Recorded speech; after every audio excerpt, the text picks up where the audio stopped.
Nobody has been on Tidal Flooding Talk more than our guest tonight, and we are so happy to have him on. I'm meteorologist Joe Martucci. Joined with me, meteorologist Dan Skeldon, Palma Shiles as well. We are brought to you by the New Jersey Coastal Coalition in partnership with Tri-X 57, who's powering this broadcast for you on our Tuesday evening. And we are honored to have back on to Tidal Flooding Talk the man who needs no introduction if you're a loyal viewer, Jim Eberwine. Jim, we know that you have a laundry list of titles. I'll run through some of them. Absecon Emergency Manager. You teach a drone class as well. And at ACCC, you're on the New Jersey Emergency Preparedness Association Board, retired National Weather Service forecaster, one of my weather dads, you and Dave Robinson, New Jersey State climatologist, an all-around great guy. Jim, thanks so much for being back on and reclaiming and strengthening your title as the most frequent guest on Tidal Flooding Talk. Well, that makes me feel old, I'll tell you that, but I thank you very much. And it's good to see Palma. It's good, really good to see Dan and actually see you, and thank you guys so very much. Oh, no, it's our pleasure. I mean, you know, unfortunately, we're not all in person like we usually are at the Irish Pub with you in between Dan and Palma, but we're happy to have you on here virtually. And, you know, I don't even know where to start. Jim, you know, because it has been a while since we rebooted Tidal Flooding Talk. Could you give us an elevator pitch of Jim Eberwine for us? Well, well, I hate to say it's been very quiet because you don't like to say that, because right after you say that, something's going to happen. But I've been staying busy, although retired, traveling around the country doing classes for FEMA and keeping fresh. This is my 58th year in the Weather Service, working with weather. Don't you? 58 years. My goodness. So. But anyway, things change every day, Joe, and Dan and Palma know the technology today is just unbelievable. Now we're competing with artificial intelligence, and they're doing pretty good with forecasting, comparing that with the different models, and people are now leaning toward artificial intelligence maps and forecasting. So I don't know how long we're going to last in this business, but it's great. I never knock technology. You know, sometimes I can't keep up with it. There's so much out there. And sometimes it's really better if I have a grandkid with me, sitting next to me, and explain things on how to do things with the phone and technology. But it's great, and weather's a great career to get into. And you and Dan have certainly carried the torch after that. So that's pretty cool. There's a reason why we keep bringing you back on the show. You really do help us educate our viewers on coastal flooding and everything else. It's funny that you say you're retired when you are so active. Yeah. Now, how many Irish Pub t-shirts do you still have from being a guest on the show when we were live at the Irish Pub? I got a slew of them in my closet. I got hats. So I'm ready to go with the Irish Pub. You're right. Yeah, absolutely. I wear them, and you know, I advertise for the pub, so it's a great spot. It's really a nice, cozy spot, especially when I like it when it's very stormy and it's windy and raining and cold, and you're sitting in there in that pub having a I'll say Diet Coke, but that's right. You can say what you really have. We know what you mean. No, but I'll tell you what, what's really gratifying and to me is to see Dan and to Palma and you, Joe, back again and keeping everybody informed. You guys do a great job. Yeah, Jim, this is one of those instances where the technology is great. The show has come a long way from when we just put a little cell phone on a tripod at the Irish Pub. Yeah. Seeing you on camera there makes me yearn to be back at the Irish Pub, and maybe just in this instance, because you know, Jim Eberwine in person, Jim Eberwine in a Tidal Flooding Talk like this is awesome, but nothing replaces the personal experience. So I really appreciate that. My question, you mentioned 58 years. That's something that Joe and I and Palma and her career can only hope to get to. But you mentioned early, right off the top, it's been a quiet year. In your 58 years, if you can think back to all of them, has it been unusually quiet, like top 10 quiet, where we haven't had any nor'easters, we've hardly had any coastal flood warnings or advisories? It's been kind of eerily, but blessedly quiet from fall through the winter and now into the spring as well.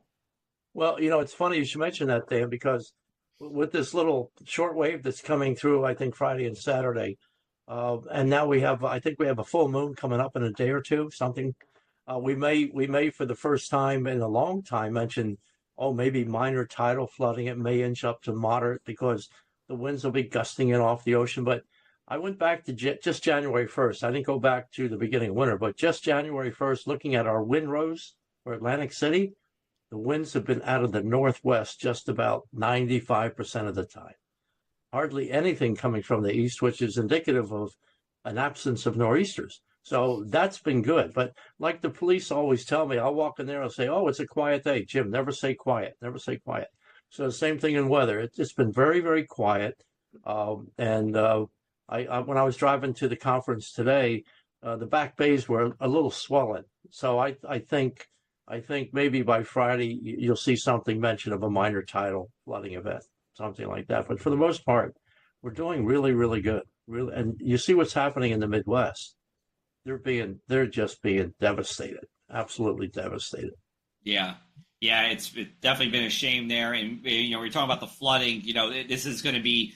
We're listening. Everyone's listening to this after what the flooding you're talking about, which is on the 11th and 12th of April as we're recording this. But Dan, I think I think there's been just two things that have been unusual, and that's drought, one, right? And then it's been windy, but, we'll take that. I mean, we'll take the windy, and the drought is going away each and every week. And, Jim, I mean, last extending back to last fall, we didn't really have any tropical systems hit us either, not even a remnant storm.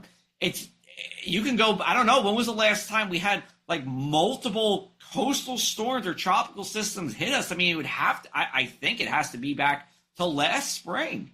Yeah. I think that, well, you let me know about this, Joe. Probably one of the most exciting things to happen was when we dropped 35 degrees at Belmar. Yes. And that actually had something attack us from the northeast, the backdoor front. So I mean, that's a big deal. That's a big deal. It was. I have this. I pulled up the stats here. So March 29th, 2025 at Monmouth County Airport. It's Belmar, as it's known as. It was tied for the second biggest 1 hour drop of all time going back to the 1950s there. So it went from 77 degrees to 45 degrees in 1 hour. And in a 5-minute stretch, it went from 72 to 57. And it just, I live in Monmouth County. It literally, it went from summer to winter like that. Now, Jim, I'm trying to remember, in Absecon, you got it, but it wasn't as pronounced down there. No, we didn't. In fact, we didn't get it until later in the day. Yeah. We didn't get that drop so it wasn't as drastic going from a sunny situation and warm to cold. But I'll tell you what, if you get that in May, if you get that backdoor front in May, I guarantee you're going to see severe weather. We didn't have any severe weather with this time, but I guarantee you will see, when you have that kind of temperature drop, you'll see a line of strong convection moving south with it, because then your ambient temperature outside is going to be 90, 95, maybe in May or June. Oh. Yeah. Well, it was super above average that day for sure. Yeah. We're going to take a break. We'll come back on the other side. We got plenty more with Jim Eberwine. You're listening to Tidal Flooding Talk. Thanks to the New Jersey Coastal Coalition, your flood insurance bills are lower and your streets safer from the reality of flooding. Since beginning in 2013, we build more resilient shoreline communities. Our member towns develop and share in best practices that anticipate future concerns and create flooding solutions. From our town-specific free web app for flooding information to our weekly Tidal Flooding Talk show, we focus on flooding 24/7. Visit www.njcoastalcoalition.com for more. Welcome back. You're watching Tidal Flooding Talk. We're here tonight with Jim Eberwine. And Jim was on the show, Tidal Flooding Talk, multiple times. And, Jim, I always reference something that you said on one of the very first episodes. and that was that what's new, unique to New Jersey is that we have tidal flooding year round. It is a year round threat. Now, with such a mild season with flooding, do you feel that people may forget that?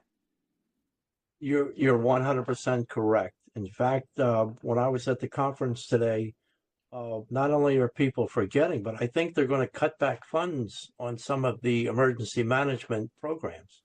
And the reason is, and it's unfortunate, when you have these episodes of quiet weather, that area seems to be impacted with less attention and less funding. Everything now is all the attention now is to the west of us.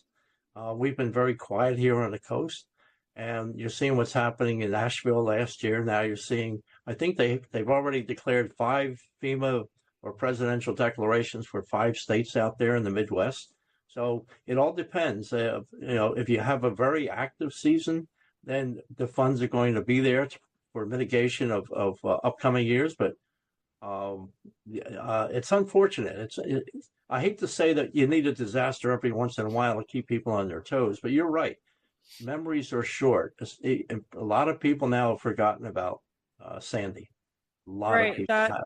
That sounds like a double-edged sword, It's like we don't want it to be active with, coastal flooding, but at the same time, we also don't want people to forget that it is a threat here. Right, absolutely. So what you guys are doing is you may think you're not making any headway, but to the people who really need the information, who live at the shore, you're doing a dynamite job, because I hear that when I go out to conferences and things, that there are people watching your back, even though nothing has been happening. In the event something does happen, they'll just jump right into action. So you guys through the Coastal Coalition are really you're really setting the pace for preparedness, even different from the emergency managers. So it's a good thing you're doing. Good thing you're doing. Well, Jim, you mentioned in the event if something happens. Well, it's been a quiet nor'easter season. We're coming up on hurricane season as we get through the spring and work towards summer. Colorado State comes out with their forecast, slightly above average. They've been really good with trying to peg those numbers. It's how active a season, as you know, we've had some skill predicting where the storms go. Of course, that's still kind of a fool's errand. Do you have any thoughts as the start of hurricane season comes up on June 1st? Have you looked into anything? Is it looking to be an active year? Is it looking to be perhaps an East Coast year? Well, a lot of attention. Remember last year, the hurricane predictions came out as early as February, and it was supposed to be one heck of a season. Well, it was down in the Gulf. Yeah, things do change, as you know, Dan. Things will be shifting. It may be more of an impactful year on the East Coast this year. Things are shifting a little bit to the east. Will there be as many storms? I think I saw 1 or 2 forecasts early. Not as many storms, but still could be impactful. And now you're not dealing with the Gulf; you're dealing with the East Coast. You know what the number one topic has been over the years, last couple of years, I should say. Is not so much Sandy, it's Ida. Ida has been the big story on a lot of these things I'm saying and conversations I'm in, because Ida killed 6 people in New Orleans or Louisiana, 6 people. We had 65 in New Jersey and New York. I mean, that's unprecedented. Wasn't it that? Yeah, it was about, I don't know the exact number, but it was high. Yes. Yeah, so it's unprecedented. I can't remember a storm making landfall 150 miles an hour and having 6 direct deaths, and then the indirect deaths up here were 10 times more. So it's that's what, and what's his name? I don't want to say what's his name. I know him, Dave Robinson. What's his name? That state climatologist guy. That state climatologist. Yeah, he's the one that's been headlining the preparedness for events like Ida, because I saw him at the conference a couple of years ago. But what was interesting, and I know you guys follow it, is if Ida had come after 2 months of dry weather, it would not have been a big deal. But the 2 months prior to Ida you had 5 to 6 inches above normal in 1 month, then you had 5 to 6 inches above normal in the next month, and then here comes Ida with what, 7 inches, something like that? Yeah, and yeah, of course. And I have some unfortunate figures on the fatalities. This is from New Jersey 101.5.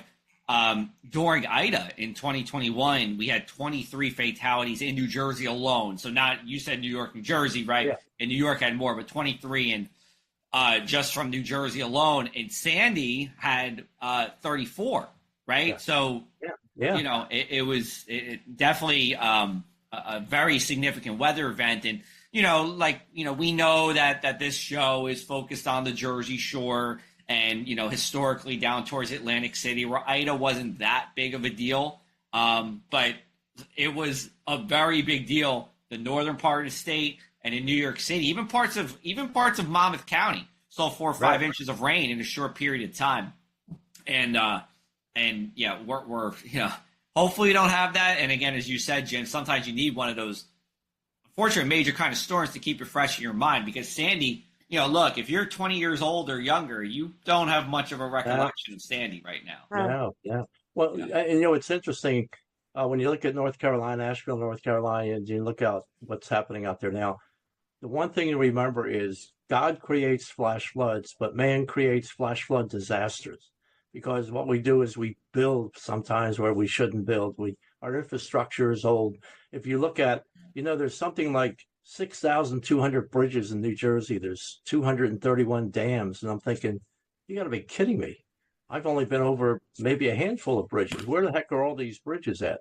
But if you look at the infrastructure in New Jersey, we're a small state, but we're a very populated state. So what we give up in intensity in these storms, we make up in population, especially when we get north of that Trenton-Toms River line. Everything, you got congestion like crazy, and it only takes Sandy near a category 1, and look what happened. Over what's the price tag now in New Jersey? Over 60 billion or 55 billion or some crazy Something thing like that. Yeah. Yeah. So New Jersey is a very unique state, but and here's a good point too. I go out and when I talk, I tell people high pressure controls the weather. High pressure, right? That's what controlled Sandy. But look at the high pressure that's been sitting over the East Coast for the last week and a half. And what has it been doing? It's been keeping everything west. Yeah. Everything feeding up out of the Gulf, fueling that training that goes up through Kentucky and Tennessee and Missouri, and they've been getting blasted. While the high pressure sits over us, and we get these dew points of 10 degrees and stuff. Yeah, it's been chapstick alert weather for sure. And, you know, last fall, that high pressure was keeping us. That's why we had the driest month on record going back to 1895 in New Jersey, because that high pressure was locked in and keeping that storm track in northern New England, Ontario, Canada, and the West. Meanwhile, we averaged 0.02 inches of rain in New Jersey in October. And I don't know if, you know, who knows the next time we see something like that again. But we got to cut the break one more time, Jim. We're going to come back with you. We got a whole other 9 minutes with Jim Eberwine. We're looking forward to all 9 minutes of it. We'll be right back on Tidal Flooding Talk. Welcome back to this edition of Tidal Flooding Talk, along with my co-host Palma Shiles and meteorologist Joe Martucci. Is everyone our favorite guest, and I think the most requested guest. I don't think we've officially compiled stats, but I'm pretty confident in saying the most requested guest, meteorologist, retired, and of course, as Palma said, we use that word loosely. Jim Eberwine. Jim, such a pleasure to have you here. I deeply appreciate all you're saying. I wanted to follow up one thing too with you're talking about like how the northwest wind has been such the dominant wind direction throughout the winter, throughout the spring, and therefore the lack of tidal flooding. Do you have any thoughts as to is that pattern going to continue, and like what that means down the road as spring turns into summer? Does it mean more severe weather potentially if it were to continue? Does it mean maybe the drought reappearing? Is it a drier wind in spring and summer? Let's just like assume that continues since it's been pretty consistent. What is our future? Well, I'll tell you, when I was in Westchester 2 weeks ago, there were wildfire experts over there. They have never seen so many wildfires in Pennsylvania as they're seeing now. And they said that was a carryover from last year. They had the same kind of setup. Again, high pressure controls the weather. If you get that high a little farther offshore, then everything that's happening out there is going to shift this way. And will that happen? See, that's always the question, Dan. That's always the question. What is going to be the major contributor? But this year was supposed to be a relatively strong La Nina. I think it hasn't even reached what, 0.5 or 0.6, something like that, the index. So that's a major global indicator. Are we going to stay in that? And if we do, we may have this extended dry into the late spring, early summer. But for us, I don't know.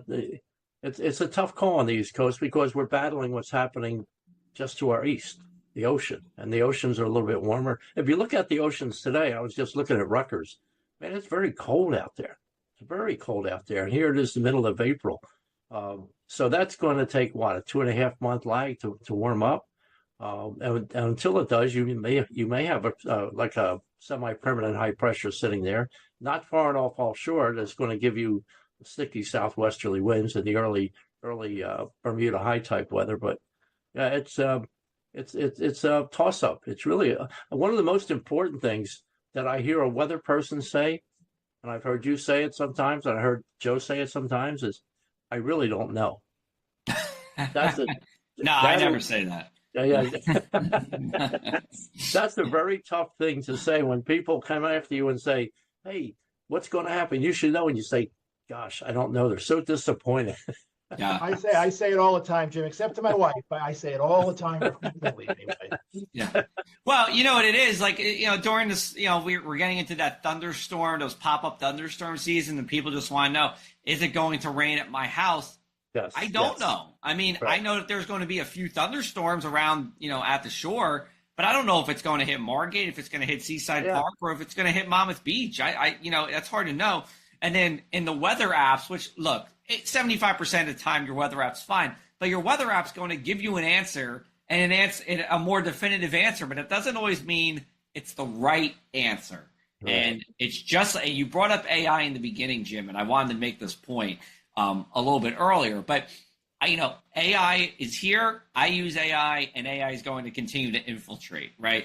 But just like when you call an 877 or an 800 number, why are you calling them? To talk to a human. You're not just doing it just to go through the prompts, right? There's always going to be that need for that human touch. And that's why we love having you on. That's why people love seeing you on here, Jim, because you're the human touch. There's no AI Jim Eberwine yet, at least not the one that I know of. You might have something cooking, but I don't know of any. Well, let me tell you. I think Jim Eberwine is one of the few things AI cannot recreate. There you go. Well, it's funny. You mentioned 800 and 877. I've been on those numbers today with Social Security, and I'll tell you, you get on there and you have to wait and wait and wait and wait. And when you hear I get so excited when I hear someone say, "Hello, can I help you?" And I'm thinking, "Whoa, this is really cool." That's a human. It's a real person. Yeah, but it's funny you should mention that. But back in the day, you could call the weather service, and if it rang more than 3 times, that was a lot. I mean, we were always jumping on the phone, picking it up and talking to people. But as you know, things change, and it's kind of a shame that you really can't talk to a person. I had a guy tell me, he says he met me not too long ago, and he said, "God, you're the first weather person I ever talked to or ever met." And I'm thinking, wow, that's crazy. Pick up the phone and you can call me or something like that. But yeah, it's everything now is you call up and then you got press 1 for this, press 2 for this. But again, I'm not knocking technology. Sometimes I wish I was born 15 years later to take advantage of all this technology. But you still have, and both of you still have, when you make a forecast, something called the gut feeling. Yeah. You have that gut feeling, and that's the human element of the forecast. When I first came in 72, actually I started in 68 with the Marines and weather. In 72, 80% of the forecast, or 85% of the forecast, or maybe even 90, were still done by forecasters. But now it's reversed. So, but that's technology. Yeah. We could do a whole nother episode with you, Jim, and we probably will. We'll probably ask at some point to talk about what was weather forecasting like when you were starting out and comparing it to how it is now. And I'd be really interested in your take on social media and the benefits and the negatives that you might be aware of in the weather world. But we do have to wrap it up for this episode. A half hour goes like that, Jim. I'm telling you. Well, I got to tell you something real quick. Yeah, go ahead, sure. Dan and I were in Ocean City. I think it was the early summer of 2012, and Dan and I were in Ocean City, and people were asking about hurricanes, and it looked like nothing was going to happen. And I remember Dan saying, "Well, we've got September to go through, and things could change." And what happened in 2012? Sandy. Over. Remember that, Dan? Yeah, I do. I wouldn't have guessed the year until you said yes, Sandy, but absolutely, yeah. Things can change on a dime, and as you always say, it just takes one storm. There could be 20 storms out on the ocean, and it's a busy season, but nothing happens. It can be one or two storms, and they hit the right spots, and they hit the coast, and it's a bad season. Yep. Now, and one last question for you, Jim, to close out the show. We keep saying Sandy. We don't really say Superstorm Sandy, and I'm kind of interested in what your take is with how it changed from a hurricane to superstorm and how you feel about that.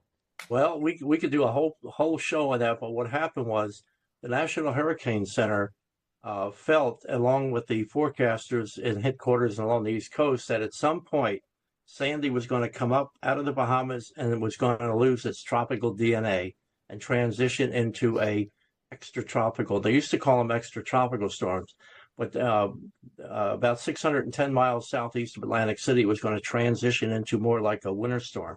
The post-tropical tag that it had is something that was used primarily by the Canadian Hurricane Center, because when you do get above New York, you're pretty much into an extratropical storm. It's got more winter-like characteristics. It starts to lose the warmth below, and it transitions from a tropical to a post-tropical.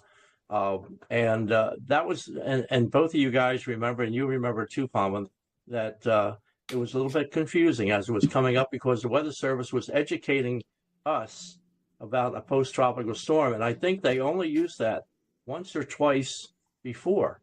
The first time was a couple of years before that. So it's very confusing to a lot of people. But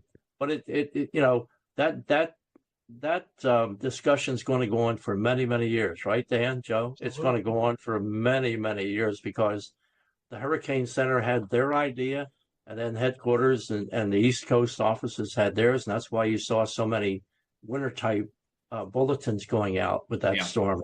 Yep. So, we could talk an entire program about Sandy and that tag that was given to it post-tropical. Yeah, I mean, there's books that have chapters centered around that. It's something that, like you said, will be discussed for a while.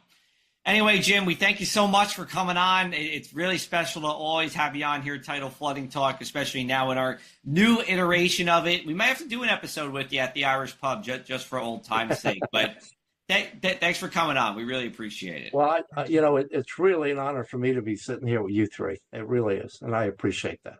Thanks. Thank you, Palma. You keep these guys straight, Palma. I'll try. I'm trying. Try. All right. Well, for the New Jersey Coastal Coalition, Dan Skeldon, Palma Shiles, and myself, Joe Martucci, we thank you for watching Tidal Flooding Talk, powered by Tri-X 57. We'll see you next Tuesday on your favorite device, talking all things coastal resiliency.